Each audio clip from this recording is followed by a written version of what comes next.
So, a bit of backstory. I live in a city in Canada. I was attending university for science, and it was currently the end of the semester. So, no more classes, just exams. I had to go to one of the science buildings at the school to drop off something to a professor I was doing work for on the side. The science building was one of the separate buildings from the main university centre. The school was empty. I decided to go in the side entrance to the building since it was closer to the parking lot.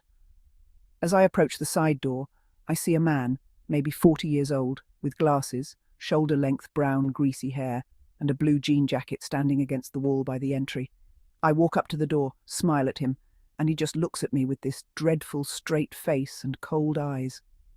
It was like looking into something, but not a person. He just seemed very out of place. As soon as I walk in the door, he turns behind me to walk inside as well. I start walking down the hallway and he's following me. I can hear him. I start walking faster and so does he. I make the turns down various hallways to get where I need to go, and he's literally right behind me. I start running. He starts to run, but I outrun him, then take a sharp corner and run into the first room I see, which had some students studying in it, surprisingly. I tell them I'm being followed. One of the guys walked over, then headed out of the room to check to see where the guy went. After a few moments he comes back in the room and says the man looked really angry as he was looking in one of the male-female bathrooms before disappearing into one of them. I was so scared. I waited there with the other students for about 15 minutes after that. One of the guys checked the hallway again to find the man had apparently gone. I asked if he could walk me to my car, which he did. And then I drove home. I immediately called campus security and told them about the experience. Sure enough, they had him on camera, literally chasing me down the hallways. There was a notice put up for students to watch out for that man. I really wonder what he wanted. Maybe he would have tried to rob me, or worse. Though, one of the scariest experiences in my life was connected to this event when, a week later, I went out to my car to find one of the paper notices under one of my wiper blades. I pulled it off to find a note scrawled on the back of it that read, "Catch you next time," with a creepy smiley face next to it. I took it straight to the police station, but still, to this day, I haven't heard anything about this man's capture, which leads me to believe he's still out there somewhere.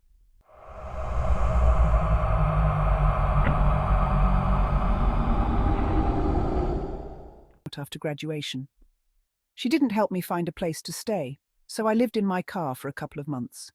I met some heavy metal dudes at work one day. I had seen them around town, and all my other friends knew who they were. Everyone loved them. We became friends over a couple of months, and they offered for me to move in with them. I agreed. Looking back now, I wish I had just stayed in my car. My two main roommates were brothers, named Andrew and Seth. They were in a band. They also believed in the occult and anything of that sort. I never really believed in that stuff, but I'm not one to tell someone what they should believe. They had let me live with them rent-free for several months, so who was I to complain? Being the only female in a house full of young men, I was always looking over my shoulder. You never know who you can trust. Turns out I was right to worry. Over time, their friends started to stay with us for longer periods of time, sometimes even weeks. Their friends were another group of brothers that they had gone to school with. There were 5 brothers in total, but only 2 stayed with us consistently. The younger brother, Mark, was very polite. He cleaned up after himself and always helped with the household chores. The other brother, Adam, had a laundry list of mental problems. He had apparently done some bad drugs back in the day, and it had developed into what seemed like psychosis of the religious sort. He had done time in prison for assaulting a woman with a Bible.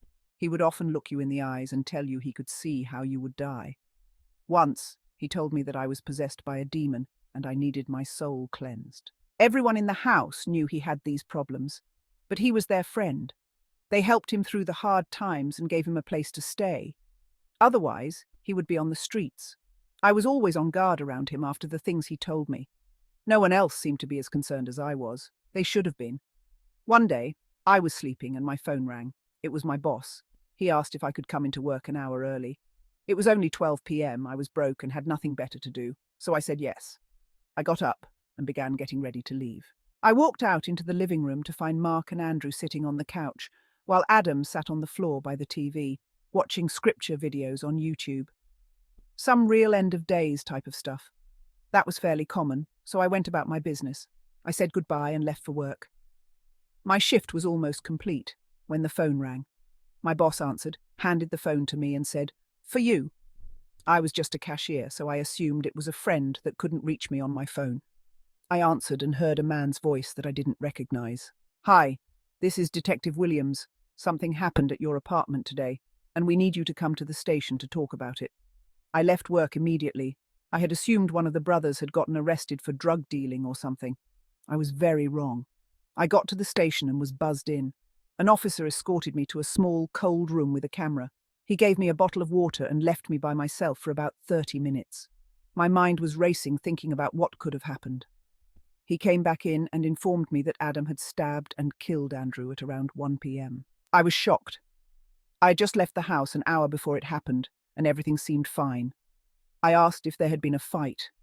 The detective informed me that there hadn't been, and it seemed to have happened out of nowhere. I gave my statement to the police and left with nowhere to go, still in shock and confused out of my mind. Our apartment was a crime scene, so I went to another friend's house to watch the news report, since the police wouldn't give me any information on the case. Over the next couple of days, the information began to be released. Adam hadn't just stabbed Andrew once, not twice, but he had stabbed him over and over and nearly decapitated him. After the incident, he ran down the road, still holding the weapon. Then he called 911 and informed them to what he had done. I watched the news report in horror. We had known he was unstable, but this... He had fully confessed to the brutal crime and provided police with his notebooks. He had apparently been planning to unalive all of his brothers, my roommates, and me. He thought we were possessed by demons, and this was the only way to free us. Luckily, none of his other intended victims were there that day. Mark unfortunately witnessed the crime, but he luckily escaped. If I hadn't gotten that call from my boss, I wouldn't be alive today.